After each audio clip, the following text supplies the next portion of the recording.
Hello everyone, thank you guys so much for being here, and everyone tuning in online, thanks for watching. As you guys know, my name is Michael Roth. Well, everyone here knows me by my middle name, Ryan. It's what I've gone by since birth, so that's what you all know me as. In fact, Lindsay over there thought she was being catfished the first time we met, and saw my driver's license and said, "Why is your name Michael?"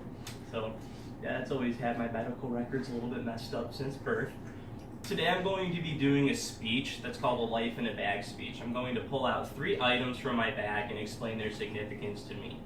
My goal is to break the ice with the people in my online class, give them a little introduction about who I am, and hopefully you all will learn a little bit more about me, my history, my ambitions, and my passions.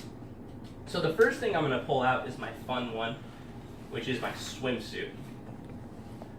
As everyone here knows, I like to spend a lot of time in the water, whether it's swimming outside in our pool, whether it's going up to my grandma's lake house and spending time skiing, tubing, kayaking, swimming, all of that good stuff, or whether it's just laying out. So growing up, all of our vacations, we would go to my grandmother's lake house, and we would go on the boat and cruise around the lake, and it was just awesome to have that much family time and friendly time with all of your relatives. Over here, I'm blessed enough to live right by a pool where I get to spend my weekends laying out again with Lindsay right here. And sometimes she'll get into the water, sometimes she won't, but I like to be a fish in there. So yeah, I really enjoy swimming. But yeah, on to the next one. I have a book here because, as well as swimming, I do like to lay by the pool and I like to read a lot. Reading is something that I've always been very passionate about. It's something where I've got to explore different worlds, fantasies, all of that good stuff. When I was younger even, I would go and I would crack open my door into the hallway to let just enough light leak through where I could keep reading past my bedtime. The Redwall series by Brian Schock, yeah. the elementary school staple. But yeah, that's really where my passion of reading started. Nowadays, I don't really read so much about fantasy or anything like that. I read a lot more about history or self-improvement or business and marketing strategies. So the book I have here is called The Slight Edge by Jeff Olson. It's actually a book my roommate Scott gave me. And it's really cool because it's something that has brought up and put into words a lot of the personal work ethics and business ethics I've believed and I've had a hard time expressing. So reading this book has let me communicate a lot more about what I believe in the business aspect, and it also reminds me that I have friends who also believe the same things, because I don't think there's anyone here I haven't talked about this book with. So that's pretty cool. But speaking of work ethics, the place where I really defined my work ethic was working with animals. So this is a dog training collar. It provides a low vibrational stimulation or a very low electric stimulation, not a shock.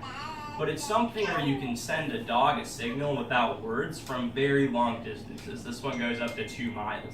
So for my dog, Klaus, the vibration over here means, hey, come back to me, whereas different electric stimulation levels can mean different things. So at 15, it means, hey, go and scout that area. At 20, it can mean, come back to me, protect me. At 30, it can mean protect a certain area, etc., etc. It's nice to have that nonverbal communication, so it's a very effective dog training tool. Dog training for me was something where I really got to explore my passions and work a lot more in running my own clientele, working with animals, and really pushing to create a business that could support myself and my family. So it's something that I'm really passionate about. Everyone here knows how much I love dogs. It's something I'll never shut up about. So yeah, this is something that I included in my bag for that purpose as well. So those are my 3 items that I put in my bag. Now for the bag itself.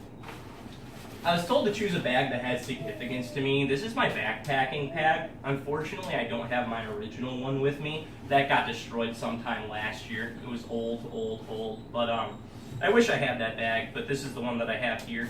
It hasn't seen as many adventures, but it's still something where I really enjoy backpacking, and it reminds me of that because it's somewhere where you can get away from everything, you can walk, you can see beautiful scenery, and you can just reflect in silence.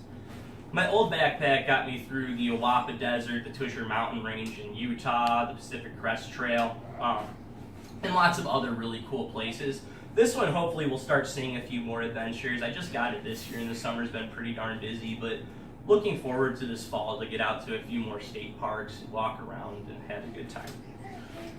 So that concludes my presentation. Again, thank you guys all for coming, and thank you for tuning in online. I hope you guys learned a little bit more about me, what drives me, who I am, and where I've been, and I hope you guys have a great semester.